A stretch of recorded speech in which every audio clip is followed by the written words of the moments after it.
Hey, what's up, folks? Coming at you not from the cup holder yet, but from my hand. This video was supposed to be about the dirty little secrets of the aquarium industry, and we're changing it up today. So I promise the next video, that's what we're doing. But today, doing a little follow-up to the QT, not so much about fish quarantine, but about everything else that goes in. The fish, the corals, not the fish, the inverts, the corals, and anything else that can kind of get in there and introduce some nasties into the system that you don't want. So I probably should have tied that into the last video, but we're going to follow up here today and get that information. The reason why I'm holding the phone today, because I shouldn't be, and I just kind of figured out while I was messing around with the phone that I can get the there you go. This is our sponsor, brought to you by Fish Store, located at 27 Route 13 in Brookline, New Hampshire.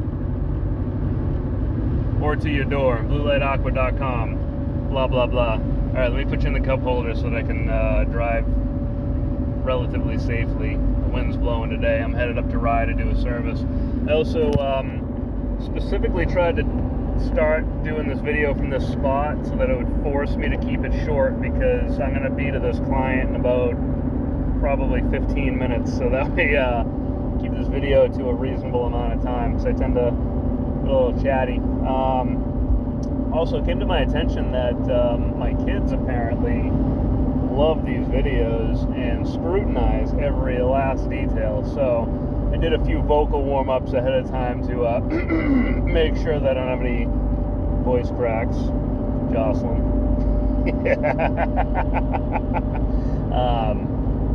That's like an evil laugh. But anyways, so today, talking about not just fish quarantine, but it's also pretty important to, well, let's face it, get your inverts if you have a reef tank, or not just a reef, any fish only, fowler, whatever you got. You want to really consider the idea of getting quarantined inverts, and possibly in some direction that we're moving in is getting your corals from a fishless system, because that's something that can also introduce that. Let's face it, the ick, the velvet, the uranema, the little nasties, they don't necessarily need to have a fish to attach to make their way from A to B and get into your display tank and wreak havoc. So it's probably worth it, I would say. Or not probably, it's definitely worth it. You should be quarantining your inverts. You should be quarantining your corals. It's not the end-all be-all. It's not going to be 100% effective, unfortunately. Nothing really ever is, but it's a big step. It's a big step in the right direction of the long-term health of your system. Because once something gets in there and you're battling against these parasites and these kind of bad guys that can get in and do damage, it's going to make it's like more work. It's going to make your hobby less enjoyable, and basically it's going to take away from the health and the life and the happiness of the living things that you're keeping. And ultimately, if we're keeping these things in captivity in our display tanks, we want to do the best we can to give them the best life possible, so that they're doing well and thriving and loving life while they're living with you in your super awesome house in captivity, not out in some wicked awesome tropical place where they'd probably rather be if given the choice. So but anyways, yeah, that's something you really want to consider. So whether you do the QT on your own, or you get it from a facility that does that for you, there's plenty of places online. I wish that I had done the research. I know that recently I saw a video of a place online that quarantines their inverts that you should really consider looking into. Ask your LFS, your local fish store, if they do that, or if they keep their inverts in a fishless system, to keep the corals in a fishless system, which I'm going to tell you right now, that's the direction we're moving in. We've been planning to do that, certainly in the store, is keeping our inverts in their own system, which will kind of carry on the quarantine that we do from the warehouse when they come in, and then move over to the store. and then our coral system currently has fish in it, but over I don't know if this weekend if I'll get to it, or if I'll get to it on another day, but basically in the next week or so, we're going to start moving the fish that are in the coral system out, and I am going to run that fish list. So that is going to be how that system proceeds going into the future, is as a fish list system with just the coral. So we can't say that the corals, when we get them in from local breeders, like local farmers, or from the wholesale facilities, wherever we're getting our corals from, that they're not exposed to fish or pests or parasites. But once they come to our system, they are going to be housed in a system that does not have fish in it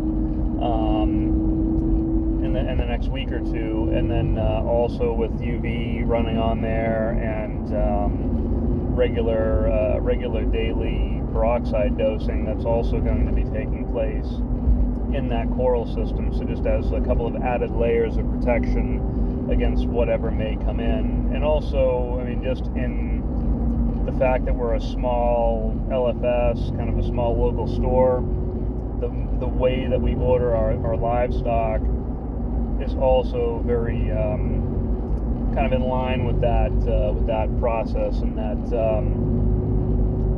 that we don't order a lot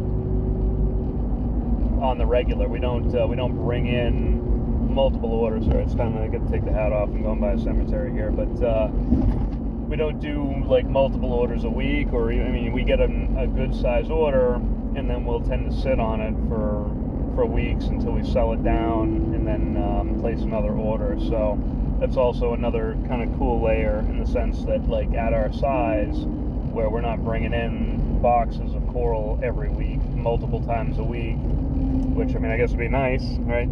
It'd be nice if we were selling so many corals that we had no choice but to bring in boxes and boxes. But even if that were the case, I would probably, if I was doing that kind of volume, I would simply set up another coral system in the warehouse and house it there before bringing it over to the store. That's just how we would do it.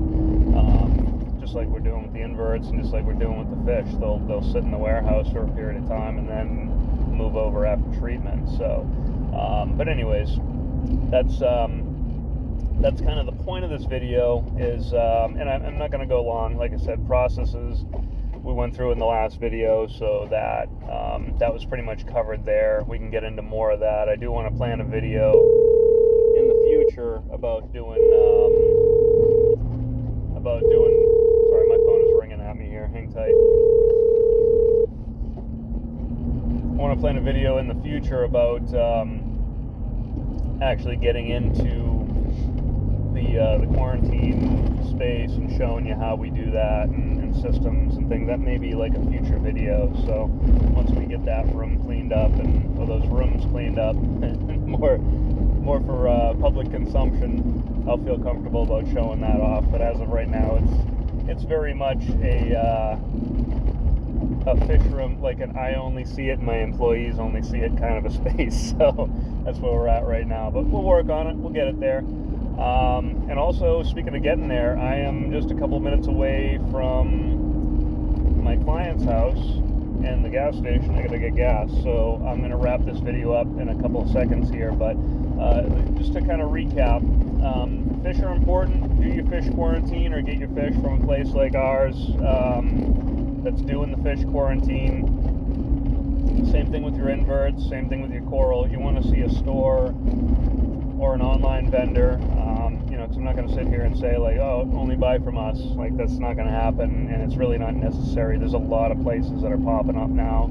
This is the future, and this is making sense, and it's really going to be the difference between success and failure in this hobby long term, especially for new folks coming in, is having access to just better quality, and that's really what you want to shoot for. It's not about saving money.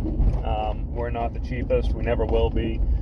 If anything, I'll tell you right out the gate that we're probably one of the more expensive, because we're doing these quarantine steps, and I think that's a good thing. So anyways, quarantine your fish, quarantine your inverts, quarantine your corals or get them from a place that does that for you. And I think you're going to like what you see, and you're going to stick around in this hobby for a long time. That's my hope.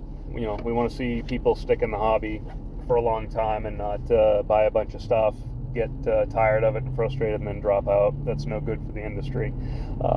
So that's about all I got. So coming to you from the cup holder, not live, because by the time you see this, I won't be on this camera anymore. It'll be a pre-recorded thing, and it might be dark out or something. So this is not, I am not live from the cup holder.